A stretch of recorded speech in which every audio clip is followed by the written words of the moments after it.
Hello everyone, welcome to another vlog where I tell you what I've been up to in the last few days. Please excuse any background noise. My young nephews are here. They bring with them ruckus. It's a Friday. I'm looking forward to the long weekend already. Well, I paid a visit to my favorite vegetarian food stall at Vivo City. A little too late, so all the vegetable dishes were gone, which made me a little sad. The pickings were not bad, just that I prefer to have vegetables in my meals. NTUC was also a slight disappointment. I came back to buy some more wasabi seaweed tortillas, which were going for under $6 for 2 packets the last time I was there. Only 2 days prior, and then this happened. They replaced it with this.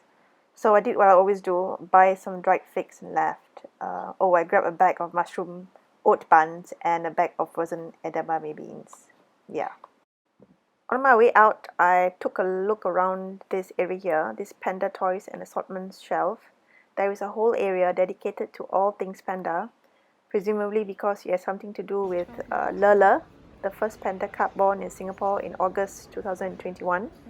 It's a big deal because panda breeding is notoriously difficult, and the people at the Mandai Wildlife Group have been trying to encourage mum and dad via natural methods and artificial insemination since 2015, and finally succeeded recently. He'll be joining his mother at the exhibit upgraded from the nursery, and you can see him at the river safari. Jelly or something, I think. Oh, look, so cute. Oh.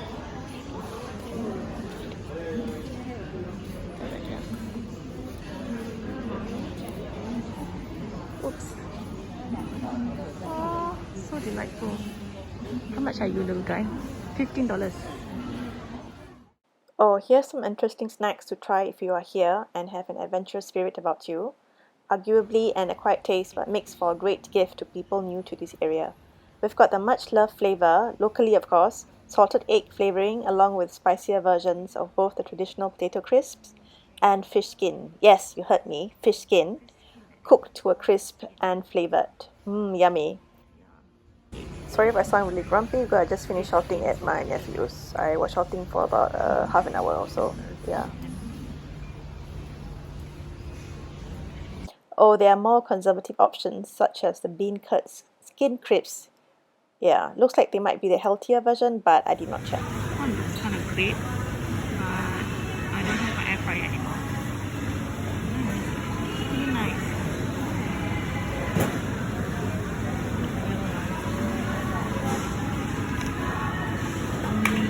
Black pepper and mushroom. How much is that?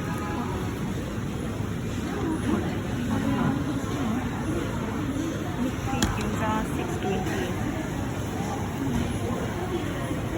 Where's the pao?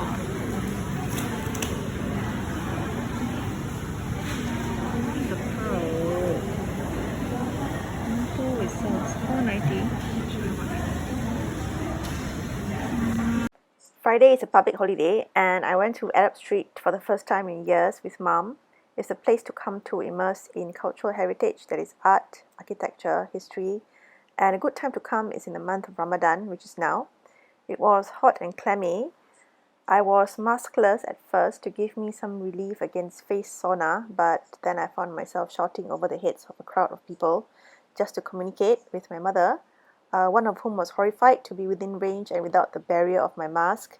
Oopsie, I'm sorry about that, lady.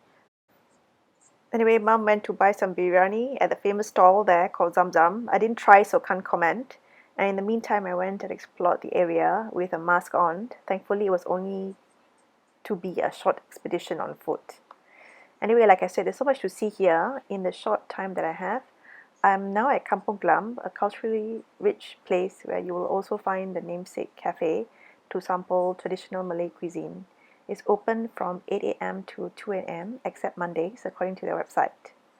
This area was historically a rich Muslim enclave with Javanese, Arabs, Indian, Bugis, Boyanese immigrants setting up shop and their homes, many coming from Malaya, Indonesia and Middle East, bringing with them their culture and food. So you'll be spoiled for choice here in terms of cuisine. Oh, I saw some fine Lebanese restaurants and I can't wait to try them out. This area is a mix of traditional trades and some modern ones like a bakery. It's a place to pick up some fabric and textile in batik or silk, or traditional Malay or Arab dress, some Persian rugs, teas, and other artisanal stuff, including baskets. As for the location, in a historical sense, it was a bustling port town nestled between Rochor River and the sea, and sat east of the 19th century European town. Sultan Mosque, the mosque with the golden dome that you saw just now, is here like a beacon to the communities and their activities. Sultan means king in Malay and was built by an actual king, Sultan Hussein Shah, in 1824. He's the one who ceded Singapore to the East India Company, a British company, and he and his descendants were allocated to this area around Kampong Glam, along with other Muslim communities of different ethnicities. Yeah, this area urbanized quite quickly and for many years now designated as an area for conservation due to its significance as built heritage, which means buildings around here are subjected to certain restrictions, guidelines, clearances, and other criteria as regards types of businesses that can be conducted, placement of signages, and proposed works to the building. According to the URA website, they are to be guided by three principles, namely maximum retention, sensitive restoration, and careful repair. That is, when it comes to any sort of work done to the buildings, they are all driven to restoration and retention of structure and their architectural elements. This area is bustling with people, not just tourists from nearby hotels. During Ramadan, for example, we have more visitors due to a nearby food bazaar at Kandahar Street. And sometimes, in certain times of the year, there will be organized traditional Malay dances and other performances on the street. Inside, you'll normally find narrow interiors, courtyards, skylights, and airwells.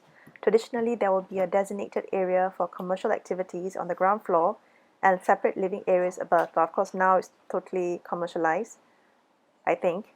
On the exterior, you can see that the facade is decorated with plaster and or colorful tiles, decorative columns known as pilasters, and distinctive roof eaves. And what the locals mean when they refer to Arab Street is really a group of streets, which includes Haji Lane, or the place to be if you're into all things hip, like hipster bars, cafes, restaurants, boutiques, maybe even some fancy and inventive cocktails. Right, so I'm at Kampong Glam with my back facing the Sultan Mosque, and Haji Lane is the street behind Arab Street, to the right of where I am. Arab Street is a main busy road, so if you won't miss it. I just didn't go because I didn't have time, but I recommend the place to people watch and chill to some music and just soak in the vibe, really. You might find that the ambience is in stark contrast to the streets next door because it adds a youthful and avant-garde element to add balance and freshness to the preserved traditional elements of the rest of the area.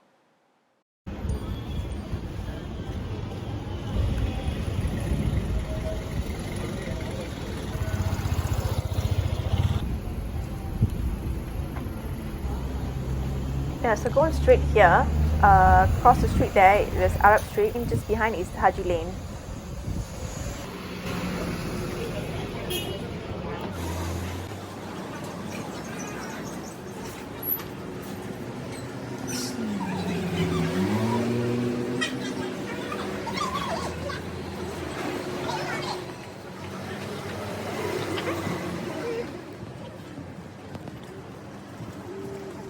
Yeah, this looks great actually. I just need someone to come with me.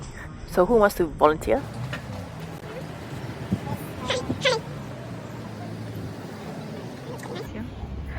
Now we are back to normal speed time. I'm now at Muscat Street. It is a street adjoining Arab Street and continues along Sultan Mosque. Here we have the Galam Gallery, where street art decorate and enliven back alleyways with local artwork. Yeah, so this entire area, Arab Street, is a creative hub of sorts. So if you're an artsy person, this is a place to come on your way to Haji Lane to hang out with your buddies. And if you continue on this with the Haji Lane on your back, there is Kandahar Street, where the Ramadan Bazaar is at, along with Rumah Makan Minang, which sells Indonesian food. Yeah, there's also Malay Heritage Center here. So to come and learn about the history of the area, especially of Malay heritage, which is housed in a former palace. And that's me, guys. That's me in the dress I told you about in my last vlog. Happy to report that this will be added to my collection of things I love and will keep for many years to come because it was all that I ever wanted. In terms of length, design, and wearability, most importantly, it's practical for the weather. So I actually dedicated an entire blog post about it because, well, I feel like it. So head on to my blog at inkkitten.wordpress if you'd like to read it. But for this video, I'll just add that it's the geometrical prints and design that I found captivating, along with the gradient of colors. With the box pleats that fans outwards like a triangle, intersecting and parallel lines, squares, angles, and so on. The color bleed adds a kind of artful imperfection, which reminds me of the artwork that I love looking at during my visits to museums. There is beauty in imperfection is a rule of the day, as is evident in work created by maestros of old and nature itself. On the downside, the material is thick and heavy and might not be for everyone, but it's sturdy and it will probably withstand the test of time. It also has accordion pleats, adds a level of buoyancy and liveliness with every movement, introducing some much needed circulation of air underneath. Yeah, I'm Gargamel. I don't think it's forgiven me yesterday's folly. Last night I woke up, I was in my bed, lying awake, thinking that perhaps Gargamel is thirsty because I gave him so much treats and I didn't give him a bowl of water, any water to drink. So I came down with a bowl of water especially for him, and he didn't want it. He was like, no, I don't want it. And I kept putting the bowl of water, fresh water in front of him, but he didn't want. Like, he was confused, like, why are you doing this to me? So then I just sprinkled his head a bit with the water, thinking that he would just lick it, and he realized that it's fresh water is delicious and he would want to drink it, but instead he just stared at me like, what the fuck is your problem, crazy lady? And so I walked away before he tries to take my eyes out. Yeah, now I think he wants to sleep. It's too hot now. Folks, very lucky today because Gargamel is usually not really to be found in the daytime, but because it's cloudy and there's a higher chance that Gargamel will be downstairs, and he was just, a bit disoriented because I was waking up from sleep, and it seems like he didn't know what to do with the bowl, but then now he knows how to use the bowl expertly. Yeah, seems quite happy, but it's a treat, so I can't give him so much. Normally someone comes to give him his meals. See, that's why Gargamel is quite chonky. He's well taken care of by this community and well loved also. Isn't it, Gargamel? He loves everybody and he loves his territory, which he protects very fiercely, and even other cats don't dare to come in here. Sorry, and here's Gargamel cleaning himself up after he has gobbled down his treats like a king. Thank you for watching, and I hope you enjoyed following me on my journey, and see you again next time. Love you all. Okay, leave you alone lah.